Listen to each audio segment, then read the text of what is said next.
Bonsoir à tous et bienvenue. Depuis ce matin, les automobilistes empruntant le 4e pont de Yopougon devront débourser des montants allant de 500 à 3000 francs CFA en fonction du type de véhicule pour traverser le poste à péage. L'ouvrage a été mis en service par le ministre de l'Équipement et de l'Entretien routier. Ce lundi, le Premier ministre a procédé au lancement du CIREX, le Salon international de ressources extractives et énergétiques, qui se tiendra dans le dernier trimestre de l'année dans un contexte où le secteur des ressources extractives et énergétiques en Côte d'Ivoire connaît un essor fulgurant et prometteur. Et puis à l'étranger, le premier tour des élections législatives en France donnant le Rassemblement national a provoqué une onde de choc alors que le pays s'apprête à accueillir des milliers d'étrangers venus assister aux Jeux Olympiques du 26 juillet au 11 août prochain. Depuis hier, le score de l'extrême droite suscite l'effroi et l'inquiétude parmi les touristes, vous le verrez dans ce journal. Tout d'abord, direction le palais présidentiel d'Abidjan-Plateau où le vice-président de la République Tiemoko Meïli Koné s'est entretenu avec Anne Lugon-Moulin, ambassadeur de la Suisse en Côte d'Ivoire. La diplomate est allée faire ses adieux. Après 5 années de mission diplomatique, elle a salué les progrès économiques réalisés par la Côte d'Ivoire ces dernières années. Pierre Dipomelin, Fulgence Kissiedou. Fin de mission pour Anne Lugon-Moulin, l'ambassadeur de la Suisse en Côte d'Ivoire. Avant son départ, la diplomate suisse a été reçue par le vice-président Tiemoko Meïli Koné, après avoir fait le point de la coopération entre les deux pays, notamment au niveau de la culture, de la recherche scientifique.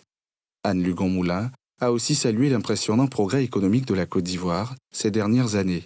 Alors en effet, je suis venue dire au revoir à son Excellence, Monsieur le Vice-président de la République. Je suis en fin de mission après 5 ans dans votre beau pays. On a fait un peu le tour des gros dossiers qui nous ont occupés durant les 5 dernières années, le développement des relations économiques, le volet culturel. Le vice-président avait aussi rencontré le président de la Suisse à la dernière COP l'année dernière. Donc on a fait un peu le tour de ces sujets-là. On a aussi parlé des gros progrès que la Côte d'Ivoire a fait durant les 5 dernières années. J'étais là depuis 2019. Et puis des perspectives pour le pays et des perspectives pour les relations entre la Suisse et la Côte d'Ivoire qui sont vraiment, on peut le dire, au beau fixe. Concernant les perspectives de la coopération, de gros projets sur le plan culturel sont lancés, notamment un musée archéologique et des négociations pour un accord visant à la restitution des biens culturels. Pour Anne Lugon-Moulin, les 5 années de mission diplomatique en Côte d'Ivoire ont été des plus fructueuses. Si vous avez l'habitude d'emprunter le 4e pont d'Abidjan reliant Adjamé à Yopougon, sachez que la période de grâce est arrivée à expiration. Depuis ce matin, les automobilistes doivent débourser des montants allant de 500 francs CFA à 3000 francs CFA en fonction du type de véhicule pour traverser le poste à péage. L'ouvrage a été mis en service cet après-midi par le ministre en charge de l'équipement et de l'entretien routier qui a rappelé évidemment son importance. Les précisions de Nadia Edja et Joseph Zécré. Le passage au poste à péage de Yopougon va coûter aux véhicules de classe 1 la somme de 500 francs CFA. Pour ceux de classe 2, il faudra débourser 1500 francs CFA, tandis que les véhicules de classe 3 et 4 paieront respectivement 2500 et 3000 francs CFA. Sur le terrain, pour procéder à la mise en service officielle du péage, le ministre est revenu sur l'importance et le confort qu'offre cet ouvrage. Même si vous incluez le prix du péage à 500 francs, vous faites une économie substantielle de 2000 francs pour chaque trajet. C'est vérifiable, ce que je suis en train de vous dire, c'est vérifiable. Donc c'est un projet extrêmement important. Aujourd'hui, donc, les 6 km sont ouverts à la circulation et on pense que ça va faciliter les déplacements, surtout entre les communes de Yopougon, Atekoubé, Adjamé et le plateau. Au cours de cette cérémonie de mise en service du péage, le ministre de l'Équipement et de l'Entretien routier a ouvert la voie d'accès d'Adjamé au 4e pont d'Abidjan et la voie d'accès au 4e pont par le 16e arrondissement de Yopougon. Le secteur des ressources extractives et énergétiques en Côte d'Ivoire connaît un essor fulgurant et prometteur. Pour le valoriser davantage, le ministère des Mines, du Pétrole et de l'Énergie a initié une plateforme promotionnelle des potentialités des secteurs mines, pétrole et énergie. Il s'agit du Salon international de ressources extractives et énergétiques, le CIREX. Le lancement a été fait ce lundi par le Premier ministre Robert Begré-Mambé. On fait le point avec Thiemé Dandje et Ricky Mou. Côte d'Ivoire possède un potentiel considérable dans le secteur des mines, du pétrole et de l'énergie. Ce potentiel extractif et énergétique ivoirien, au cœur d'une rencontre internationale de haut niveau à Abidjan, du 27 novembre au 2 décembre prochain, baptisée CIREX, Salon international des ressources extractives et énergétiques. Aux côtés des acteurs et partenaires du secteur des mines, du pétrole et de l'énergie, pour le lancement de cette plateforme de rencontres et d'échanges, le Premier ministre Robert Begré-Mambé. Une occasion pour le chef du gouvernement d'inviter acteurs et partenaires à s'investir davantage pour permettre à la Côte d'Ivoire de tirer pleinement profit de son potentiel minier et énergétique. Je voudrais saisir cette opportunité que nous offre le CIREX pour encourager les entrepreneurs ivoiriens, féliciter et encourager les grands investisseurs internationaux qui nous font l'amitié d'être avec nous pour améliorer ce secteur. S'agissant des étudiants ivoiriens, je voudrais leur dire que le secteur des mines, du pétrole et de l'énergie présente de grandes potentialités. C'est pourquoi nous les encourageons à prendre très au sérieux toutes les matières qui sont enseignées. Le ministre de tutelle a quant à lui énoncé enjeux, défis et attentes de ce tout premier salon qui réunira tous les 2 ans en terre ivoirienne les parties prenantes des secteurs des mines, du pétrole et de l'énergie. Le CIREX offrira un cadre de réflexion et de partage, d'expérience et d'expertise entre les professionnels des industries extractives et énergétiques, les pouvoirs publics et le grand public, en vue de faire face aux enjeux du développement durable. Il sera un marché d'opportunités et de conclusion d'affaires. Sont attendus à ce salon, selon les organisateurs, 300 exposants appelés à mettre en lumière d'une part le contenu local et d'autre part permettre une meilleure connaissance du secteur extractif et des hydrocarbures de la Côte d'Ivoire, engagés à faire du secteur minier et énergétique le fer de lance de sa croissance économique. De son côté, le ministère de la Construction, du Logement et de l'Urbanisme vient de mettre en œuvre un nouvel instrument en vue de sécuriser le processus d'acquisition de titres fonciers, un modèle unique d'attestation sur les lotissements impliquant les communautés villageoises. Il s'agit de l'attestation de droit d'usage coutumier qui va uniformiser, entre autres, les modèles des attestations sur l'ensemble du territoire national, sécuriser le processus d'acquisition de l'eau et réduire les litiges. Le lancement officiel de ce document marquant la clôture du projet pilote du titrement massif des parcelles foncières urbaines a eu lieu ce lundi en présence de Nadia Edja et Joseph Zécré.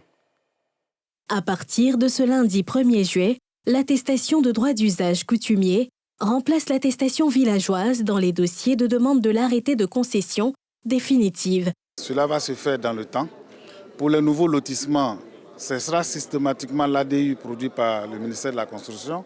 Pour les anciens lotissements, nous allons continuer à recevoir les dossiers avec ces attestations anciennement signées, mais ces attestations ne pourront plus permettre de faire des transactions. Ça veut dire que s'il y a une attestation qui est signée à partir d'aujourd'hui par un chef, cette attestation ne sera plus acceptée par nos services. Au cours de la cérémonie de lancement officiel de l'ADU, les différents panélistes issus du ministère de la Construction, du Logement et de l'Urbanisme ont exprimé les tenants et les aboutissants de la mise en œuvre de ce document. Une rencontre d'échange avec les acteurs du secteur et les propriétaires terriens qui a contribué à lever tout équivoque et dissiper les éventuelles craintes. La première crainte, c'était que les communautés allaient être mises à l'écart.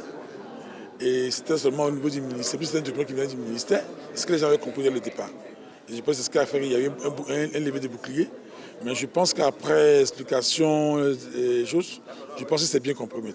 Pour le ministre de la Construction, du Logement et de l'Urbanisme, l'attestation de droit d'usage coutumier intervient dans le cadre d'une réforme majeure, avec en ligne de mire la sécurisation du processus d'obtention de la CD. Ce document était nécessaire tout simplement parce que nous notons que c'est aujourd'hui une grande partie des litiges devant les tribunaux. C'est une grande partie des complaintes de nos compatriotes qui acquièrent de bonne foi une parcelle à travers une attestation villageoise et puis se retrouvent avec un papier qui n'a pas de valeur. tout simplement parce que la parcelle en question a déjà été attribuée à quelqu'un d'autre. Donc c'est cela que nous voulons éviter. C'était une réelle faiblesse, c'est la source de nombreux conflits et nous-mêmes rejetons annuellement plusieurs milliers de demandes qui ne peuvent pas prospérer tout simplement parce que la parcelle en question a déjà été attribuée à quelqu'un d'autre. Les détenteurs des attestations villageoises, ancien format, ont jusqu'à janvier 2025, soit 6 mois, pour introduire leur demande d'ACD afin de se conformer aux nouvelles dispositions. Passé ce délai, les demandes d'ACD avec les anciennes attestations villageoises seront purement et simplement rejetées. Dans l'actualité touristique, on s'intéresse au LF Festival dans le sud Comoé à Diaké, ouvert le 26 juin. Le festival a refermé ses portes samedi après un concert offert aux festivaliers. La dernière journée a été dédiée aux officiels, notamment les autorités coutumières de la localité, mais aussi aux personnalités administratives et politiques qui ont exprimé leur joie de voir se bonifier le plus grand événement culturel de la région. Moussani Kema, Eric Kemo. 8e édition du Festival culturel gastronomique et touristique, dénommé le LF Festival d'Adiaké. Débuté le 26 juin pour 4 jours, l'événement fait la promotion des richesses de la localité, tout en rassemblant ses fils et filles. Ce jour, Adiaké est le centre culturel de la Côte d'Ivoire en général et du Sud Comoé en particulier pour la valorisation de la culture bétibé. Aux côtés d'autres cultures pour favoriser le brassage favorable à l'enrichissement réciproque et à la promotion du vivre ensemble au-delà de nos ethnies, de nos religions et de nos chapelles politiques. Pour cette édition, la 4e journée était dédiée aux officiels. À l'honneur, chefs coutumiers, autorités administratives et politiques. Tous ont exprimé leur satisfaction de voir grandir cette référence régionale. Ce festival représente un moment unique de communion et de brassage populaire, un puissant levier pour affermir les liens entre les différentes communautés qui vivent ici dans l'harmonie et dans la solidarité. Et c'est en acceptant de nous enrichir mutuellement de nos différences que nous allons grandir ensemble. Ce rendez-vous, au-delà des caractères compétitifs et festifs qu'il consacre, se donne comme un temps de convivialité et de ressourcement puisé dans nos valeurs ancestrales. Ce festival, à cet égard, se donne comme un vecteur de rapprochement, un vecteur de rassemblement et d'unité. Il n'est donc pas étonnant que cette manifestation suscite un véritable attrait et atteigne année après année une dimension respectable. Cette journée des officiels a également abrité les phases finales des différentes compétitions et un concert géant pour mettre fin à ce grand festival de la cité du LA. Et au lendemain du LF Festival, le ministre des Ressources animales et halieutiques a procédé officiellement ce lundi, toujours à Diaké, à la fermeture des pêches pour l'année 2024, une mesure prise selon Sidi Touré dans l'intérêt des acteurs et des populations dans leur ensemble. Les explications de Mardoché Kwasi et Chèque Bleu. Lagune Abi, dans la commune d'Adiaké. C'est sur ce plan d'eau, près de la place du LF Festival, que le ministre Sidi Tiemoko Touré, en charge des ressources animales et halieutiques, a procédé à la fermeture officielle des eaux ivoiriennes à la pêche. Une mesure par laquelle la capture de toutes les espèces halieutiques est interdite pour une période précise sur la mer, la lagune et les eaux continentales concernées. Ici, il s'agit de toute la ressource halieutique qui est concernée. Les eaux sont préservées. Aucune pêche de quelque nature sur les eaux. Que ce soit pour le crabe, que ce soit pour les langoustes, c'est interdit pendant la période.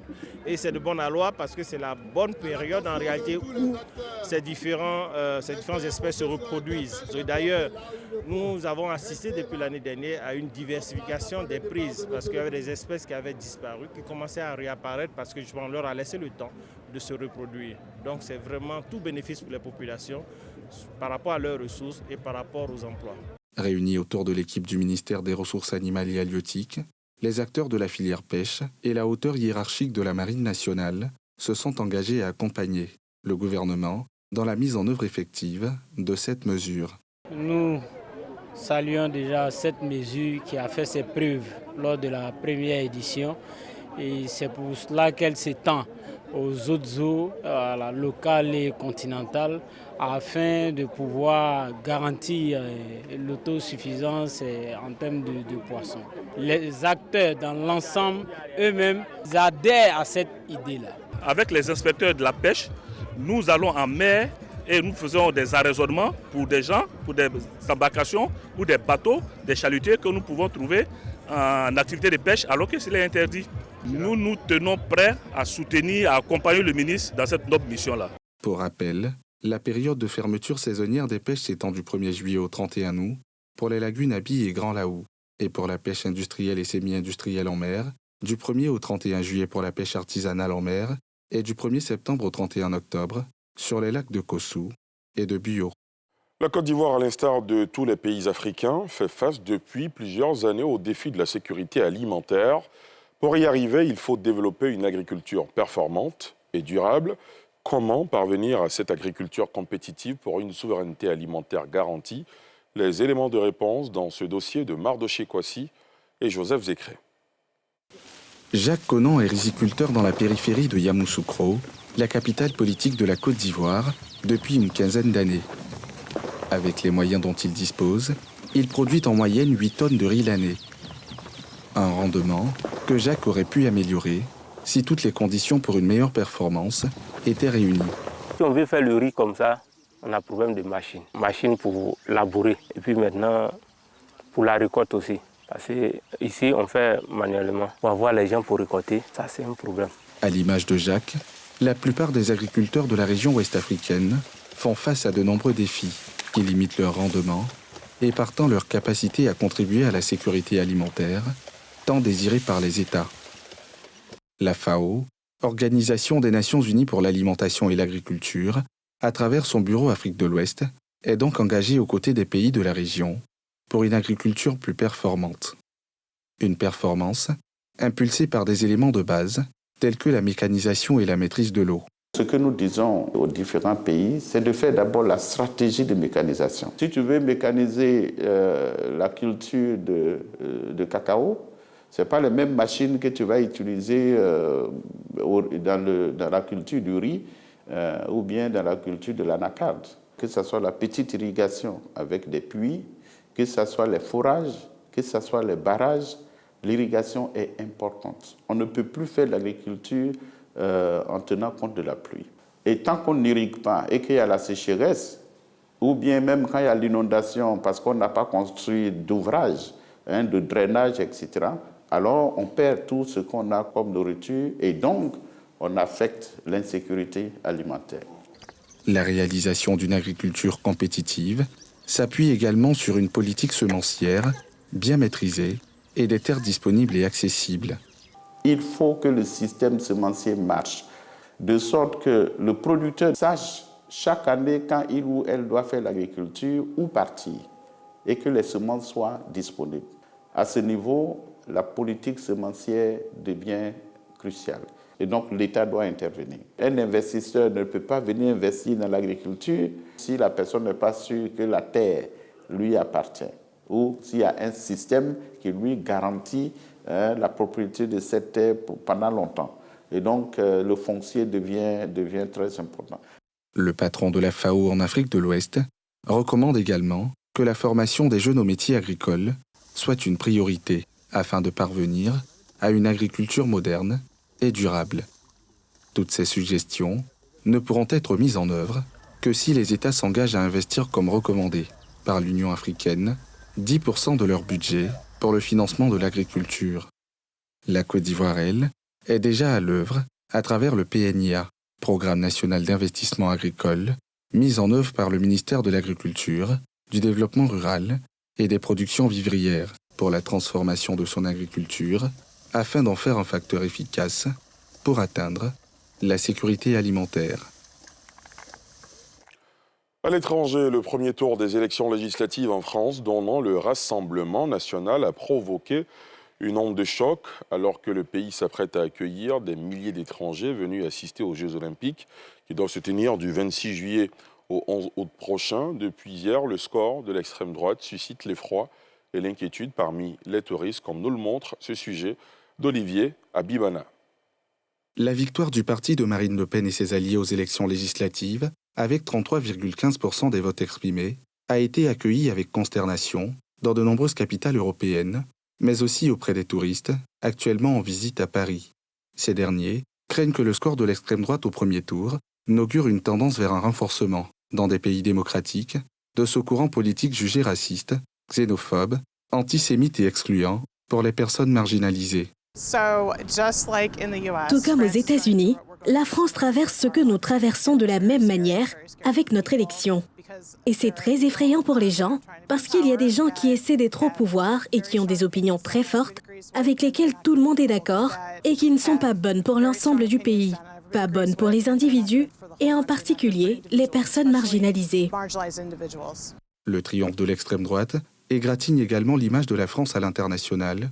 Nombreux sont ceux qui pensent que la réputation du pays risque d'être marquée de façon très négative par l'arrivée au pouvoir d'un Premier ministre d'extrême droite. Je suis un peu inquiète, oui, parce que je vois que la tendance dans le monde est se diriger vers l'extrême droite. Et nous savons que le nazisme ne remonte pas à si longtemps que ça. Au lendemain de cette élection, la presse européenne a semblé également sonner, estimant que ce résultat était un avertissement pour une Europe en crise et une extrême droite en pleine ascension. Le second tour des législatives, prévu dimanche prochain, pourrait consacrer l'avènement d'un gouvernement de cohabitation mené par l'extrême droite. C'est la fin de ce journal, mais restez avec nous pour suivre Focus Faits divers dans quelques instants qui vous révèle ce soir un crime rituel à Koumassi. En quête de pouvoir, un féticheur égorge sa petite nièce pour l'adoration de ses fétiches. Le dimanche 26 mai 2024, les habitants du quartier d'Ivo de la commune de Koumassi se sont réveillés dans l'horreur. La petite Marie Ryan, 1 an et demi, a été assassinée par l'oncle de sa mère pour l'adoration de ses fétiches. Un crime odieux à suivre dans Focus Faits divers dans quelques instants sur nos antennes. Après Focus Faits divers, dans NCI Sport à 20h30 sur nos antennes, vous aurez le point sur le FC San Pedro, l'incroyable saison qu'ils ont réalisée. Le Racing Club d'Abidjan, une belle histoire à vous raconter avec les joueurs du Racing Club en plateau. Et enfin, évidemment, l'Africa Sport d'Abidjan, le grand retour en Ligue 1. Voilà pour le menu de Focus Faits divers et NCI Sport. Merci d'avoir suivi ce journal préparé par l'ensemble de la rédaction, réalisé par Moussa Doumbia. Je vous souhaite de passer une excellente soirée sur la nouvelle chaîne ivoirienne.